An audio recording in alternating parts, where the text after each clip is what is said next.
अस्सलाम वालेकुम स्टूडेंट। तो आज की हम एग्ज़ाम्पल में हम पढ़ेंगे कि अगर आपके पास कोई भी फंक्शन है ये कब इंटेग्रेबल नहीं होगा। ठीक है, तो अब ये आपके सामने एक फ़ंक्शन मैंने पीस वाइज फंक्शन लिया है जो कि अगर आपके पास x जो है वो अगर रैशनल होगा तो उस पर ये 0 आंसर देगा, अगर x जो है वो इरेशनल होगा तो उस पर ये 1 आंसर देगा। ठीक है, तो इसको किसी भी इंटरवल पे हमने चेक करना है कि ये आपके पास फंक्शन जो है ये इंटेग्रेबल होता है या नहीं होता। ठीक है, या प्रूव करना है कि हमने ये नहीं होगा। तो मैंने सपोज कर लिया कि आपके पास ये ए बी कोई भी इंटरवल है, क्लोज इंटरवल है। ठीक है, तो हम इस ए बी इंटरवल पे पार्टीशनिंग करेंगे और इसका जो अपर सम है वो हम इस पे फाइंड करेंगे। ठीक है, तो इसका अपर सम के लिए मैं फार्मूला हम पढ़ चुके हैं ऑलरेडी, वो ये है। और m1 m2 इन सब वैल्यूज़ के बारे में आप लोगों को पता है कि ये हम इसकी मैक्सिमम वैल्यूज़ लेते हैं। ठीक है, तो इसमें आप स्टूडेंट्स m1 जो है आप इस फंक्शन की मैक्सिमम वैल्यू आपको देखें तो वो क्या आ रही है, इस फंक्शन की तो मैक्सिमम वैल्यू हमारे पास 1 आ रही है। ठीक है, तो ये मतलब m1 भी आपका 1 होगा। ठीक है, प्लस m2 भी 1 आएगा, ये डेल्टा x2। ठीक है, ये इस तरह से आ जाएगा, plus up to so on mn की वैल्यू जो है वो भी आपके पास 1 आ जाए, क्योंकि ये फंक्शन आपका मैक्सिमम वैल्यू जस्ट 1 दे रहा है, तो इस सब पे मैक्सिमम वैल्यू जो है वो सेम आ जाएगी। तो इसमें इसके बाद देखेंगे तो ये आपके पास क्या आ जाएगा, delta x1 plus delta x2 plus delta. अब ये हमें पता है कि डेल्टा x1 जो है वो फर्स्ट इंटरवल की लेंथ है, ये सेकंड की लेंथ है, ये nth इंटरवल की लेंथ है।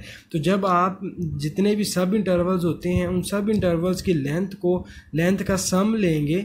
ठीक है, सब इंटरवल्स की लेंथ का आप सम लेंगे तो वो आपके पास जो गिवन इंटरवल होता है उसकी लेंथ के इक्वल आ जाएगा। ठीक है, तो ये सारी इंटरवल्स का लेंथ का सम जो है वो गिवन इंटरवल हमारे पास ए बी है, तो इसका सम जो है वो ए बी इंटरवल की लेंथ के इक्वल आ जाएगा। तो ए बी इंटरवल की लेंथ हमारे पास क्या होगी, b माइनस ए। ठीक है, तो ये ए बी इंटरवल की लेंथ हमारे पास b माइनस ए हो जाएगी, तो ये आपके पास आ जाएगा अपर सम इसका। ठीक है, तो इसी तरह से हम इसका लोअर सम फाइंड करते हैं। लोअर सम फाइंड करने के लिए लोअर सम का हमें फॉर्मूला पता है कि एल पी ऑफ एफ, ये हमारे पास किसके इक्वल होगा, small m1 delta x1 plus up to so on plus mn delta of xn। ठीक है, अब आप इस फंक्शन में देखें, इस फंक्शन की मिनिमम वैल्यू हमारे पास क्या है, मिनिमम वैल्यू इस फंक्शन की हमारे पास 0 है, तो ये भी ईच इंटरवल में मिनिमम वैल्यू इसकी 0 ही होगी। ठीक है, तो ये आप इधर m1 की जगह पे 0 सब्स्टिट्यूट करेंगे तो ये आ जाएगा 0 into delta x1 plus up to so on plus 0 into delta of x1। तो ये 0 जब सबके साथ मल्टीप्लाई होगा तो इसका जो फाइनल हमारे पास आंसर है वो 0 आ जाएगा। ठीक है, तो अब हमने क्या करना है, अब हम इसका फाइंड करेंगे ये लोअर इंटेग्रल और अपर इंटेग्रल। ठीक है, तो इसका अपर इंटेग्रल के लिए हमारे पास फॉर्मूला हमने पढ़ा है कि ए टू बी ये आपके पास आ जाएगा F of X and D X. ठीक है, एफ ऑफ एक्स आपके पास इधर गिवन पीस वाइज फंक्शन होगा, तो ये अपर इंटेग्रल होता है इन्फीमम ऑफ अपर सम। ठीक है, अपर इंटेग्रल आपके पास आ जाएगा इन्फीमम ऑफ अपर सम। तो अपर सम की वैल्यू हमारे पास क्या थी, अपर सम आपके पास आया है b माइनस ए, और b माइनस ए का इन्फीमम जो है वो b माइनस ए ही होगा। ठीक है, और लोअर सम जो है इसका लोअर सम आपके पास आ जाएगा, इसका फॉर्मूला हमारे पास होता है सुप्रीमम ऑफ लोअर सम। ठीक है, तो ये सुप्रीमम ऑफ लोअर सम है, तो लोअर सम का जो हमने फाइंड किया हुआ लोअर सम वो 0 था, तो 0 पे सुप्रीमम जो है वो 0 आ जाएगा।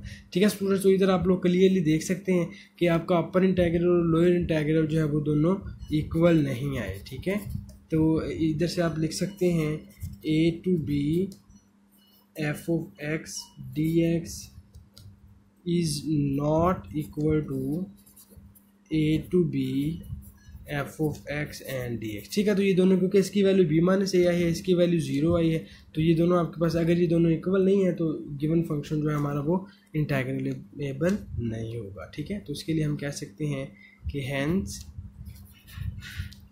गिवन फंक्शन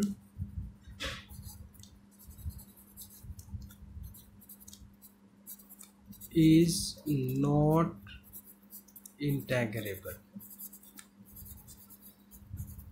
ठीक है स्टूडेंट, ये आपके पास सिंपल सी एग्जांपल है कि फंक्शन आपके पास कब इंटेग्रेबल नहीं होता।